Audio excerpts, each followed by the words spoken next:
प्यारे बच्चों, कैसे हैं आप सब। आज आप हिंदी का पेज नंबर 21 निकालिए। हम आगे का पाठ पढ़ेंगे। मगर दुश्मन का पता तो आप सब शोर मचाकर ही दे देते हैं ना। आप सबके रहते मुझे उनकी परवाह करने की क्या जरूरत। अरे मगर ऐसा भी तो हो सकता है कि हम वहां हो ही ना, जहां दुश्मन हो और हमारा कोई दोस्त उसका शिकार बनने वाला हो। तो ये जो बुजुर्ग बंदर है, बूढ़ा बंदर है, ये ढमक ढमक को समझा रहा है कि तुम शोर कर करके मत चला करो। चाल हमारी ऐसी हो कि जंगल में हमारे दुश्मनों को पता न चले, सब हमारे दोस्त नहीं होते। तो ढमक ढमक ने कहा, आप सब है ना मुझे बताने के लिए। ढमक, यहाँ पे आप कठिन शब्द परवाह के नीचे रेखा खींचिए। परवाह का मतलब होता है चिंता करना। इस बूढ़े बंदर को ढमक ढमक की फिक्र हो रही थी, चिंता हो रही थी। ढमक ढमक को उनकी बात ठीक लगी। वह बुजुर्ग बंदर से बोला ताऊ जी, क्या करूं, बचपन से ही ऐसे चल रहा हूं, किसी ने रोका ही नहीं। अब तो देर हो गई, चाल कैसे बदलूं। तो ढमक ढमक ने कहा बूढ़े बंदर से, ताऊ अब तो मैं बचपन से ऐसे ही चल रहा हूं, तो अब मैं अपनी चलने का तरीका, अपनी चाल कैसे बदलूं। तो बूढ़े बंदर ने कहा, कोई बात नहीं, आज से ही शुरू कर दो। कोई भी काम शुरू करने के लिए कभी देर नहीं होती। कहते हैं जब जागो तभी सवेरा। तो बूढ़े बंदर ने समझाया, अगर हमें अपनी गलती का एहसास हो जाता है तो हमें समय रहते सुधार कर लेनी चाहिए। और इसी को बोला गया है यहाँ पे, जब जागो तभी सवेरा। यानी किसी भी काम में अगर हम गलती कर रहे हैं तो समय रहते हमें उस गलती को सुधार लेना चाहिए, उसी में हमारी भलाई है। ये कह के बूढ़े बंदर ने ढमक ढमक को समझाया। अब आप पेज नंबर 22 पे आ जाइए। ठीक है ताऊ जी, कोशिश करूंगा, कहता हुआ ढमक ढमक वहां से चला गया। थोड़े दिनों तक तो उसने बिना आवाज किए चलने की कोशिश की, मगर जल्द वह बुजुर्ग बंदर की बात भूल गया। तो ढमक ढमक ने बूढ़े बंदर की बात समझ ली, उसकी बात मान ली, और अब वो कुछ दिन शोर मचा मचा के नहीं चल रहा था। पर थोड़े दिन के बाद वो बूढ़े बंदर की बात को भूल गया। एक बार क्या हुआ कि वह घने जंगल के बीच से जा रहा था। पास में ही एक शेर शिकार की तलाश में था। वह ढमक ढमक की चाल से समझ गया कि कोई मोटा तगड़ा शिकार आसपास ही है। बस फिर क्या था, शेर फौरन दौड़ पड़ा। तेजी से भागते हिरन और चिड़ियों की आवाज से ढमक ढमक समझ गया कि वहां खतरा बेहद नजदीक है। यहाँ पे आप कठिन शब्द फौरन के नीचे रेखा खींचिए और नजदीक के नीचे रेखा खींचिए। फौरन का मतलब होता है जल्दी जल्दी, फास्ट। तो और नजदीक का मतलब होता है पास में।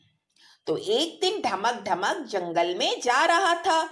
अचानक से जंगल के कुछ जानवर जैसे कि हिरन, चिड़िया इधर उधर अचानक से दौड़ने लग गए। ढमक ढमक को लगा कि जैसे कोई मुसीबत, उसने देखा कि पास में से एक शेर आ रहा था और डर के मारे सारे जानवर इधर उधर भाग रहे थे। तो ढमक ढमक शेर को देखते ही फट से इस पेड़ के ऊपर चढ़ के बैठ गया। अब ये शेर नीचे और ढमक ढमक पेड़ के ऊपर। तेजी से भागते हिरन और चिड़ियों की आवाज से ढमक ढमक समझ गया कि वहां खतरा बेहद नजदीक है। अब ढमक ढमक को समझ आ गया। भागते हुए हिरन, चिड़िया और अन्य जानवरों को देखकर वो समझ गया कि आसपास कोई खतरा जरूर है।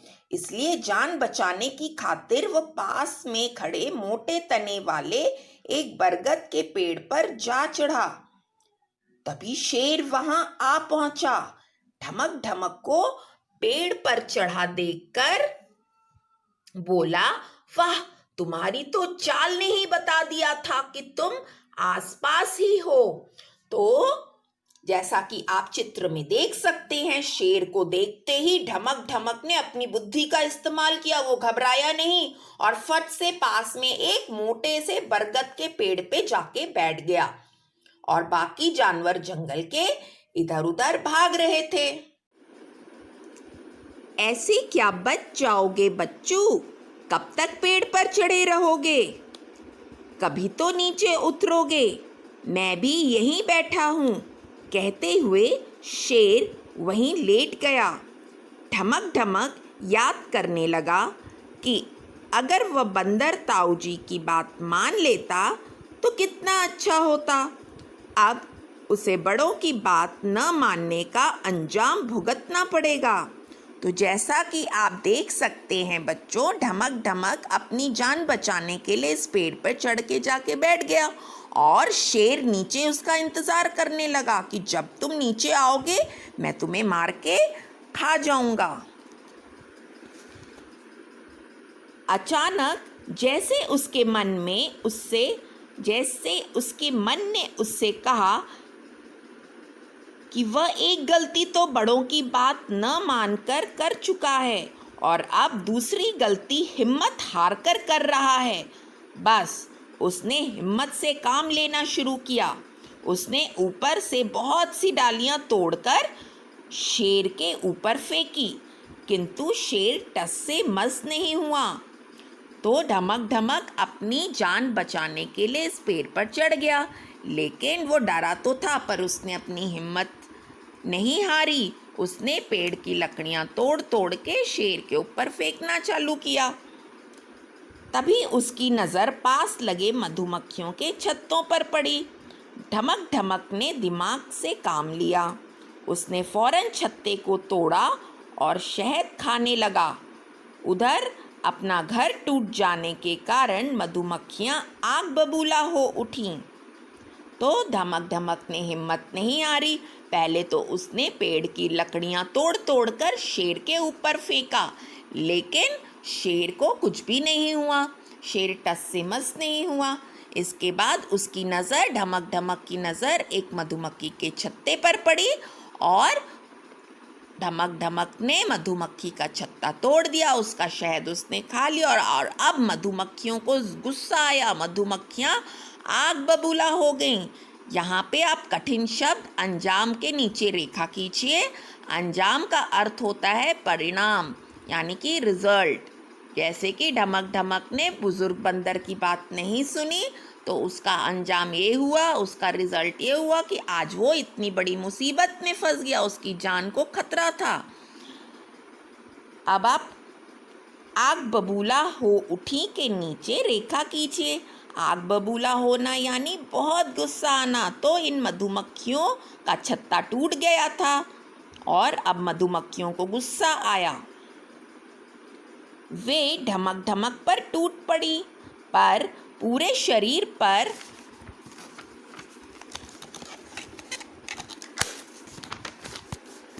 घने व लंबे लंबे बालों के कारण वे उसका क्या बिगाड़ती। आखिर ढमक ढमक एक भालू जो था। उधर शेर खर्राटे लेकर मज़े से सो रहा था। मधुमक्खियों को और कुछ नहीं सूझा और वे शेर पर ही टूट पड़ीं। उनसे बचने के लिए बेचारे शेर को नानी याद आ गई। वह भागता रहा मगर मधुमक्खियों ने उसका पीछा नहीं छोड़ा। उधर ढमक ढमक पेड़ से नीचे उतरा और धीरे धीरे सुरक्षित जगह की ओर चलने लगा। यहाँ पर आप कठिन शब्द सुरक्षित के नीचे रेखा खींचिए। सुरक्षित का मतलब होता है सेफ, ऐसी जगह जहाँ आपको खतरा ना हो। उसने तय कर लिया था कि अब वह बंदर ताऊ जी की बात मानकर हमेशा ऐसे ही चलेगा।